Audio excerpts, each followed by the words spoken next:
वंदितु सौवसिद्धे ध्रुवमचलमनोहमं गदिं पत्ते वोच्छामि समयपाहुड मिनमोऽसुधकेवली भणितम् नमः समयसाराय स्वानुभूत्या चकासते चित्स्वभावाय भावाय सर्वभावांतरच्छिदे।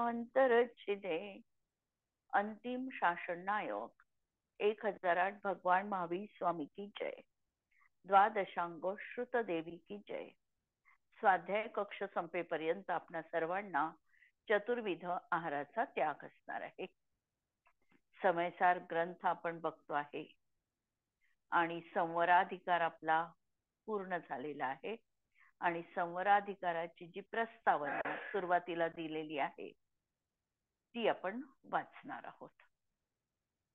संवर, पहिल्यांदा तर संवर याचा अर्थ की जीवाच्या एक देश शुद्ध वितराग परिणामांच्या निमित्ताने नवीन कर्माचं येणं रोखणं, नवीन कर्मांवरगणा कर्मबद्ध न होणं हा संवर आहे।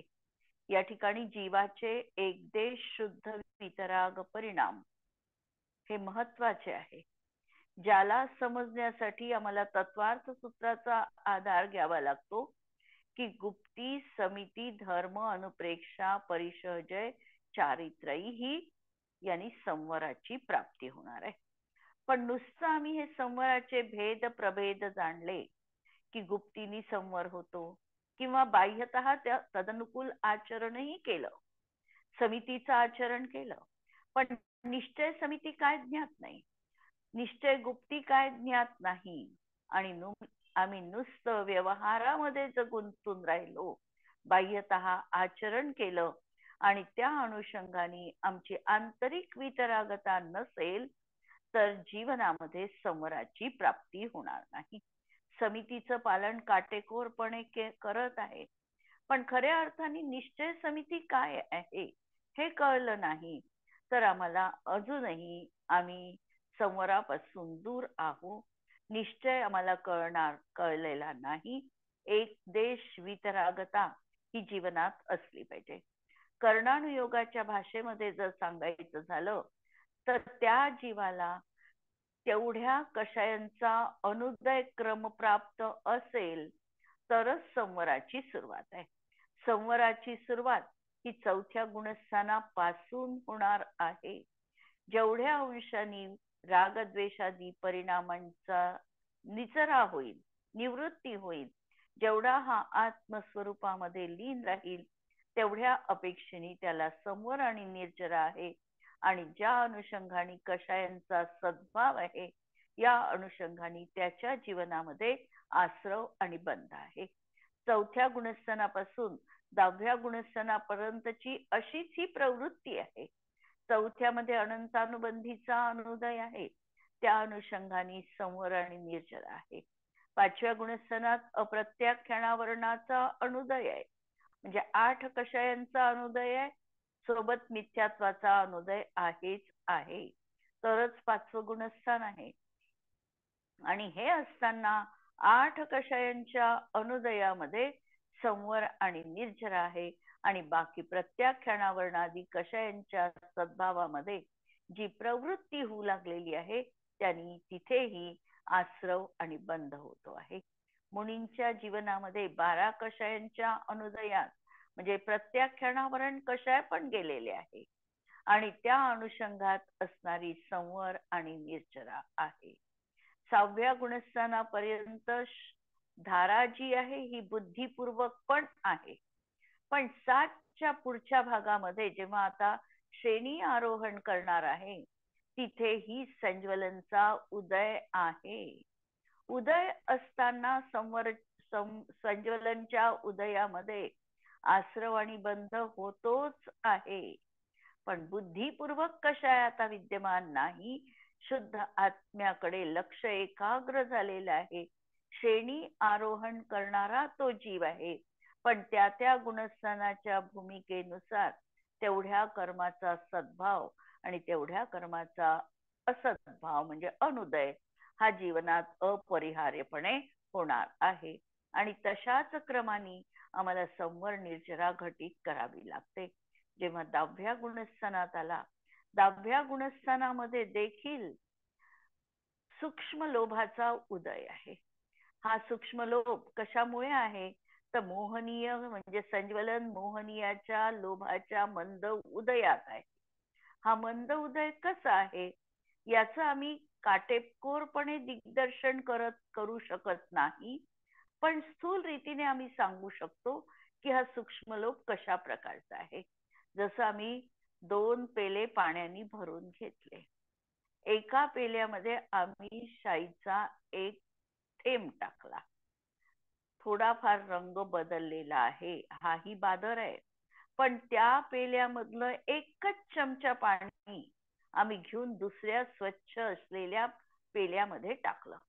आता माझा प्रश्न हा असणार आहे की हा दुसरा पेला की ज्याच्यामध्ये निळा रंग शाईचा रंग बिलकुलही दिसत नाही, पण त्याच्यात शाई आहे की नाही, असा जर कोणी प्रश्न विचारला तर त्यामध्ये आम्हाला उत्तर द्यावंच लागेल की तिथे शाईचा सद्भाव आहे.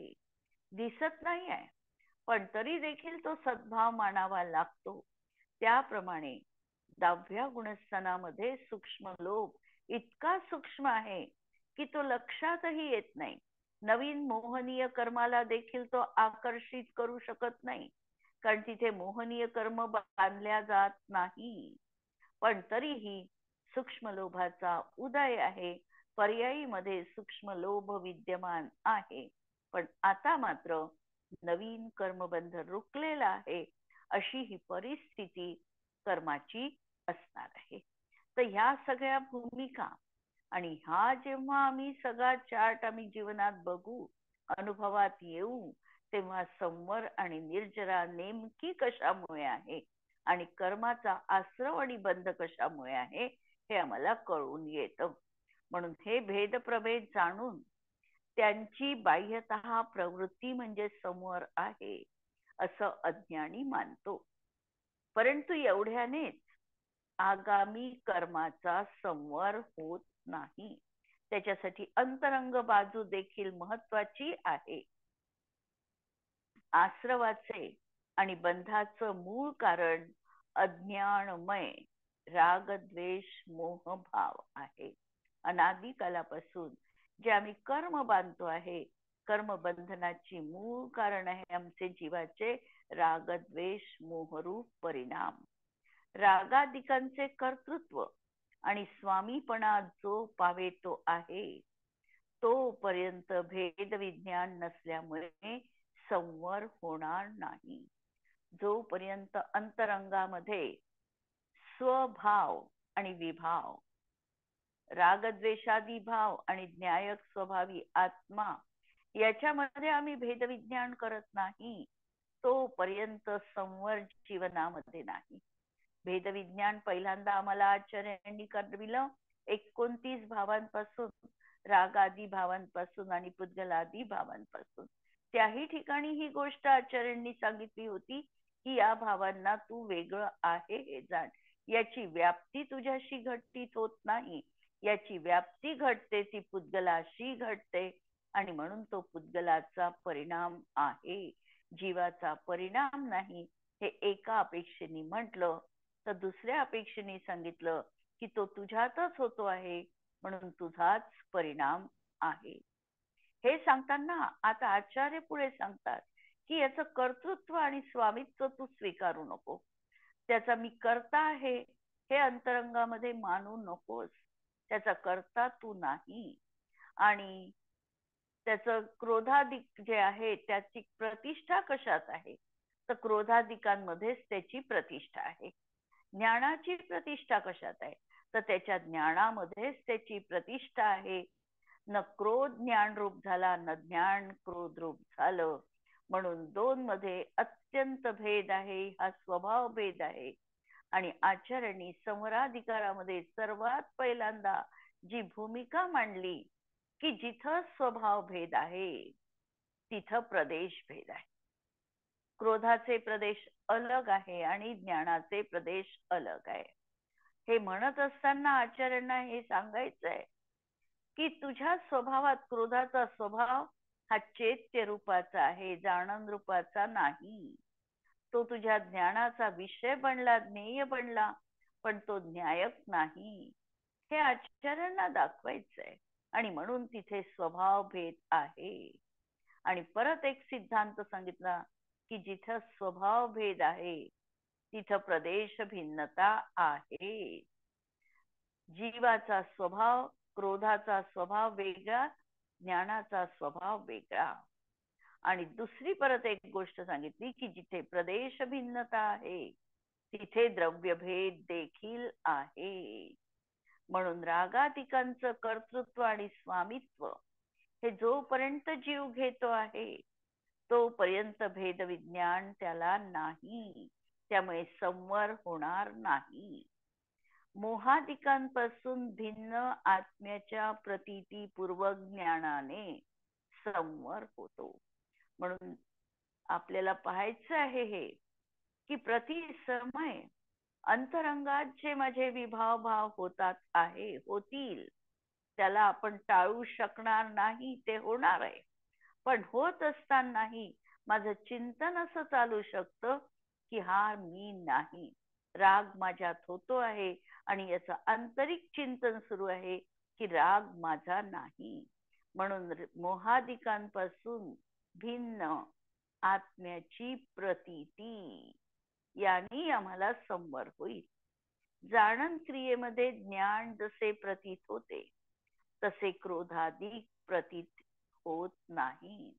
जो आमचा ज्ञान स्वभाव आहे, ज्ञान स्वभावामध्ये आमचं जाणन रूप क्रिया प्रतिभासित होते तशी क्रोध जाणत आहे असं आम्हाला प्रतिभासित होत नाही. क्रोध क्रियेमध्ये क्रोधाधिकांच प्रत्ययाला येतात. म्हणून क्रोधामध्ये क्रोधच प्रतिष्ठित आहे, त्याच्यामध्ये ज्ञान प्रतिष्ठित होत नाही. आणि क्रोधाधिकांमध्ये किंवा रागानुभूतीमध्ये ज्ञान नाही आणि ज्ञानानुभूतीमध्ये राग नाही. कारण दोहोंमध्ये स्वरूप भेद आहे, स्वभाव भेद आहे.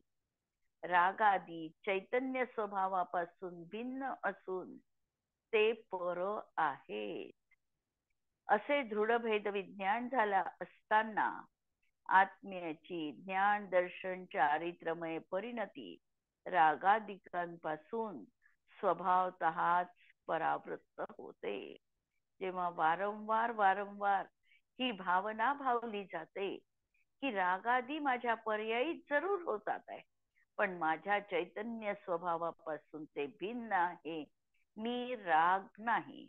राग माझ्या पर्यायीच आहे, पण मी राग स्वरूप नाही. राग माझ्या स्वरूपात नाही. ही जेव्हा दृढ प्रतीती आणि हे सातत्याने आमचं भेद विज्ञानाचे संस्कार जेव्हा जीवावर होतील त्यावेळेलाच आम्हाला खऱ्या अर्थाने या रागापासून सुटता येणार आहे. आश्रवाधिकारामध्ये रागद्वेष मोह हेच निश्चयाने आश्रव रूप आहे हे सांगितले. जरी उपपत्ती लावताना पूर्वबद्ध कर्माचा उदय आणि त्यामुळे नवीन कर्मांवर्गणा कर्मबद्ध होते ही उपपत्ती सांगितली, तरी नवीन कर्मांवर्गणा कर्मबद्ध होण्यामध्ये निमित्त कारण रागद्वेष मोह आहे. म्हणून त्यालाच निश्चयाने आश्रव म्हटले आहे. संवर हा आश्रवाच्या विरोधी तत्व आहे. त्यामुळे रागद्वेष मोहाचा अभाव हेच वास्तविक संवर तत्व आहे. आणि संवराचं मूळ कारण देखील भेद विज्ञान आहे. संवर आम्हाला जीवनात काय यायचं असेल तर भेद विज्ञानाची कास आम्हाला धरावी लागणार आहे. सतत अंतरंगामध्ये आमची मर्यादा आणि पराची मर्यादा, आमचं द्रव्य आणि परद्रव्य, आमचं क्षेत्र आणि परक्षेत्र, माझा स्वकाल आणि पराचा काल, माझा भाव आणि पराचा भाव, याच्यामध्ये सातत्याने आम्हाला ही विभाजन रेषा आखावी लागणार आहे आणि ती इतकी ठळक असायला पाहिजे आणि ही विभाजन रेषा आम्ही पार करू शकतच नाही. मान्यतेत आम्ही भलाई मानू, परंतु प्रत्यक्षामध्ये मात्र अशा प्रकारे ही विभाजन रेषा कधीही आम्ही ओलांडू शकत नाही. वास्तविकतः अशी आमची स्थिती आहे. म्हणून रागद्वेष मोहाचा अभाव हेच वास्तविक संवर तत्व आहे. आणि संवराचं मूळ कारण भेदविज्ञान आहे. उपयोग हे जीवाचं लक्षण आहे. क्रोधादिकांमध्ये कर्म नो कर्मामध्ये उपयोग नाही. उपयोग म्हणजे चैतन्यानुविधायी परिणाम हा कशात आहे? तर जीवात आहे. क्रोध हे तर जड आहे, हे तर पाण्यावरच शेवाळाप्रमाणे आहे, हे तर हेय आहे, हे सोडण्यायोग्य आहे. अशा प्रकारे क्रोधादिकांमध्ये किंवा कर्म आणि नो कर्म, कर्म द्रव्य कर्म, भाव कर्म आणि नो कर्म शरीरादी यामध्ये देखील प्रत्यक्षात हे पुद्गल स्वरूपी असल्यामुळे त्यामध्ये उपयोग नाही, जाणन क्रिया दर्शन क्रिया नाही. आणि उपयोगामध्ये क्रोधादी आणि कर्म नो कर्म नाही. कारण ज्ञानाच्या आत्म्याच्या अनुभूतीमध्ये ज्ञान अनुभवास येते, तसे क्रोधाधिक कर्म नो कर्म येत नाही. एखादा जीव आत्म्याची अनुभूती घेतो आहे. अनुभूती घेत असताना त्याला कशाची अनुभूती येईल?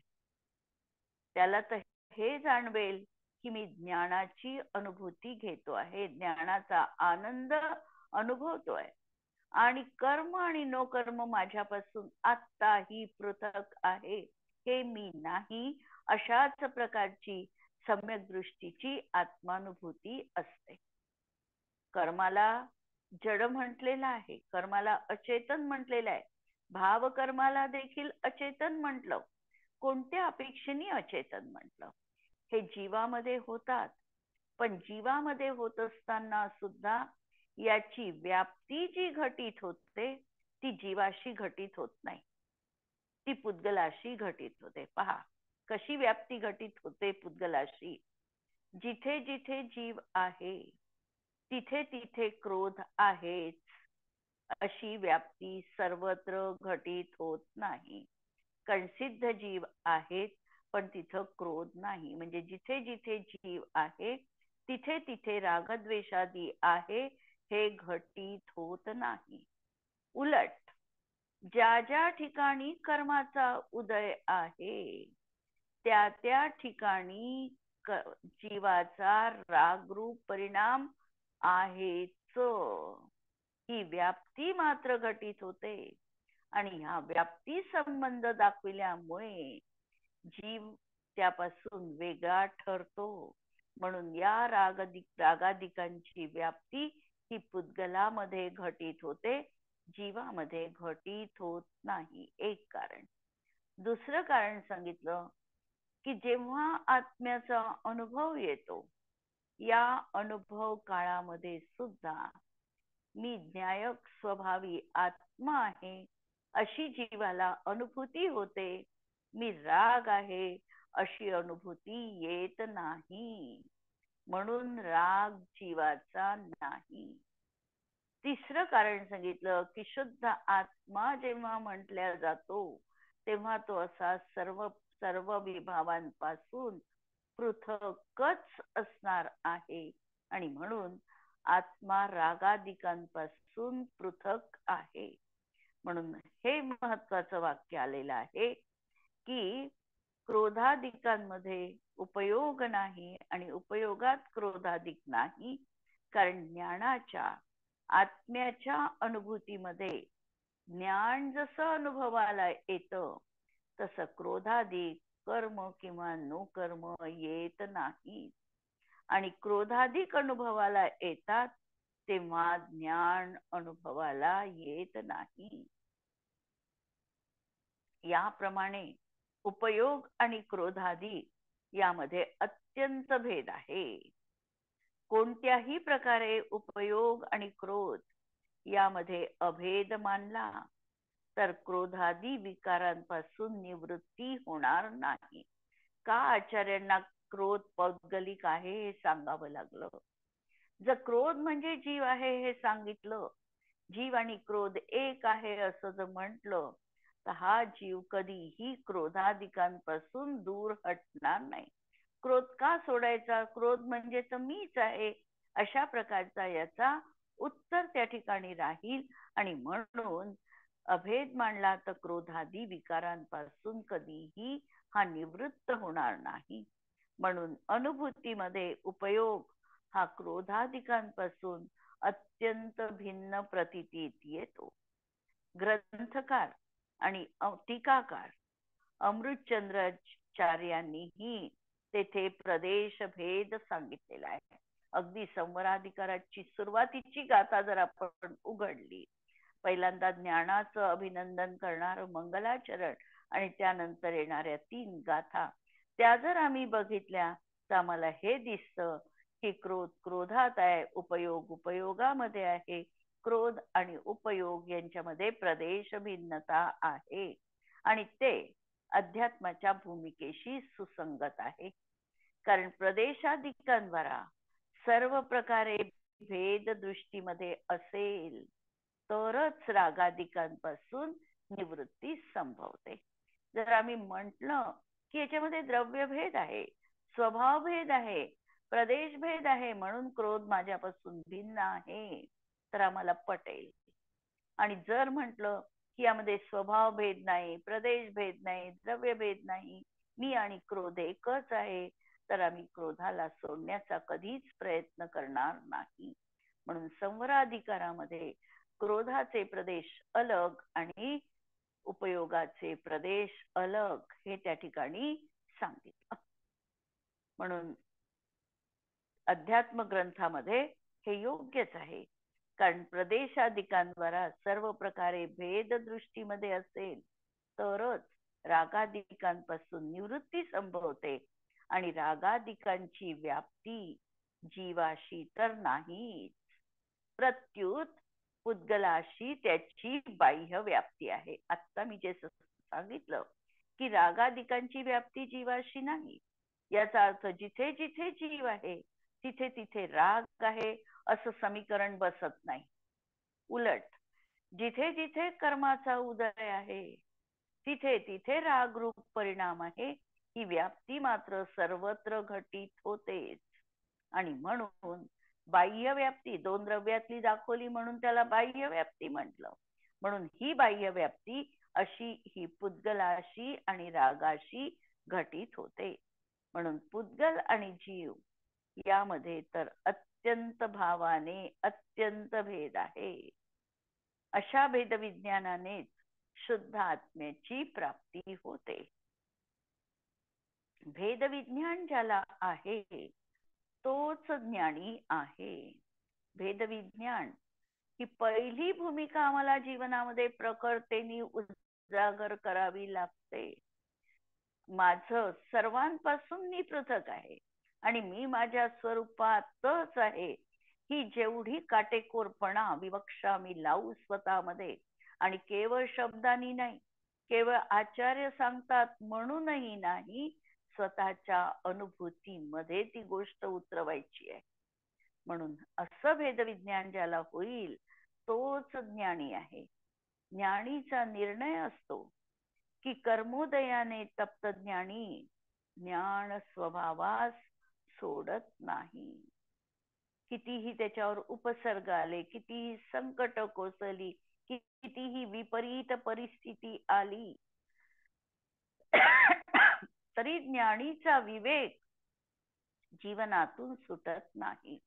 ज्ञानी सदैव भेद विज्ञान जीवनात अंगीकार करतो.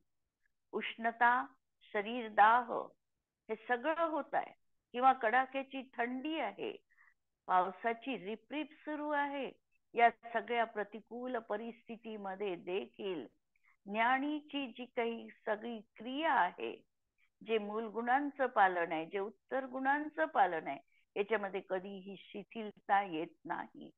कारण शरीरापासून मी पृथक आहे. या शरीराच्या मोहापासून, रागभावापासूनही मी पृथक आहे. हे शरीर तर जड स्वरूपी आहे. या शरीराचं कार्य शरीरात होत आहे. शरीराला थंडी आहे, आत्मा थंडीनी मुक्त आहे.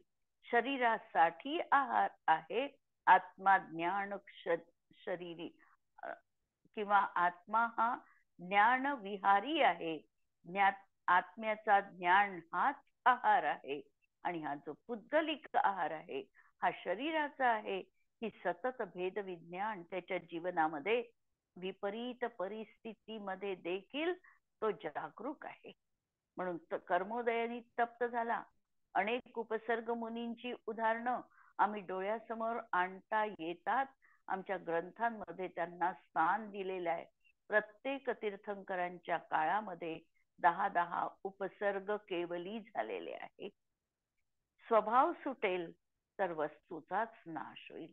जर म्हटलं की जीवाचा शुद्ध स्वभाव उपयोग सुटला आणि जीव क्रोधरूप झाला तर मग जीवाचाच नाश आहे. आणि म्हणून ज्ञानी त्याही दशेत राग द्वेष रूप मोहरूप परिणमित नाही. ज्ञान स्थित होऊन स्वभाव रूपच परिणमतो. म्हणून भेद विज्ञानामुळे शुद्ध आत्म्याची प्राप्ती होते. आणि शुद्ध आत्म्याचे ध्यान करणारा सदैव शुद्धाचीच प्राप्ती करतो. या न्यायाने त्यास रागद्वेषाचा निरोधच होतो. आणि रागद्वेषाचा निरोध म्हणजे संवर आहे. म्हणजे शुद्धात्म लाभाने संवर होतो. यानंतर संवराचा क्रम आपण पाहिलेला होता मूळ गाथेमध्ये. आता थोडक्यात उपसंहार रूपाने ज्ञानी शुभोपयोग अशुभयोगापासून आत्म्यास परावृत्त करून स्वभावामध्ये स्थित होतो. त्याच्यासाठी शुभ परिणाम असतील किंवा अशुभ परिणाम असेल, दोन्हीही परिणाम त्याच्यासाठी आश्रव बंधाला कारणीभूत आहे.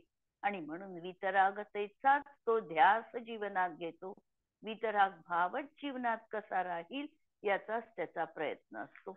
आणि पराची इच्छा करत नाही.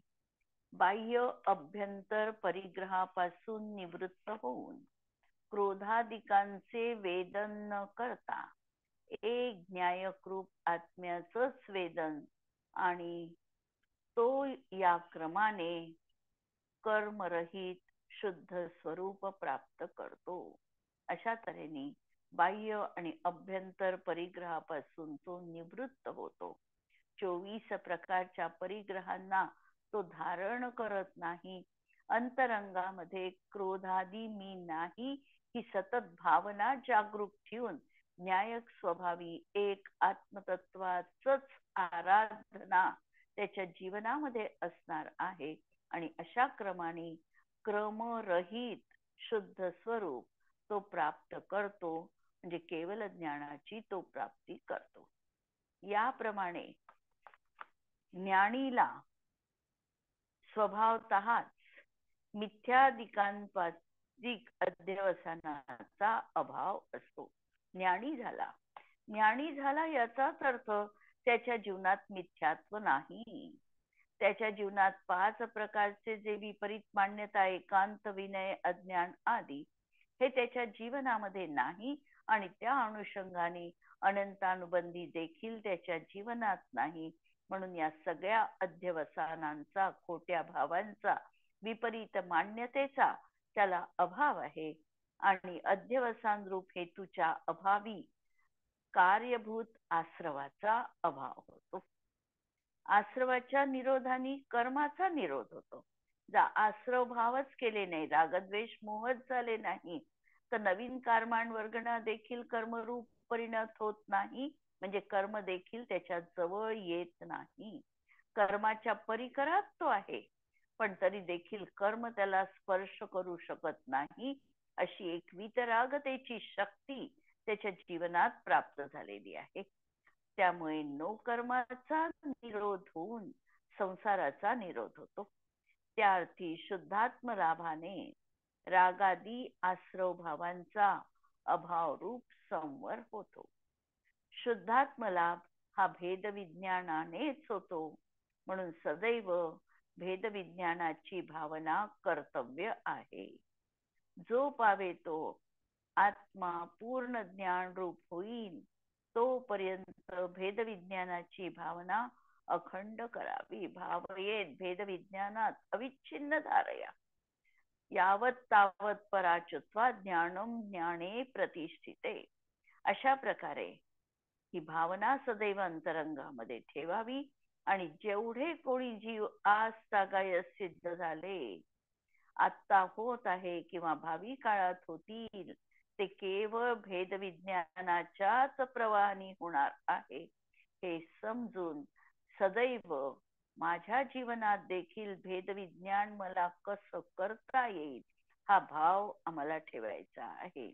आणि जे संसारामध्ये बद्ध आहे ते भेद विज्ञानाच्या अभावाने बद्ध आहे. म्हणून भेद विज्ञान शुद्धात्म लाभ हेच संवर तत्व आहे. अतएव सदैव भेद विज्ञानाची भावना करावी. अशा प्रकारे हा संवराधिकार या ठिकाणी समाप्त झाला आणि सोमवारपासून आपण निर्जराधिकाराला सुरुवात करू.